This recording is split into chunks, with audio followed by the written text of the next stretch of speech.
بتقول ايه النهارده؟ الرساله النهارده ايه؟ رسالة واضحة للجميع. ما احنا عايزين نقولها. رسالة للجميع، لا لترشح الحلول للرئاسة مرة أخرى، لا لعهد البلد مرة أخرى.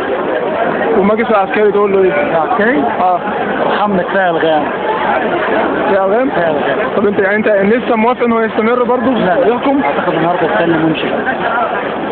وقاعد 30/6، يا ريت النهارده يرجع في الجانب. طب وبعد ما يرجع ايه يعني؟ هو هيسيبنا في حالنا؟ ده واجب بقى القوة الوطنية، ده واجب القوة الوطنية يستلم منه. طيب هو في سؤال قاله شاب لطيف، يعني قال لي احنا لازم نشكر عمر سليمان عشان نزل اخواننا الميدان. ده انا كنت تقول له ايه؟ كنت هقول له انا الكلام ده، كنت عايز اقول له قبل ما هو يقول. يعني انت تشكر عمر سليمان عشان نزل اخواننا الميدان؟ اخوان مين؟ الشعب المصري، لا اخوان ولا سلف ولا كنترول ولا علماني ولا نزل المصريين، مش الاخوان. الاخوان فصيل من ضمن الناس، فتلاقي لا يقرر مصير ولا ان الامر الشعب كله.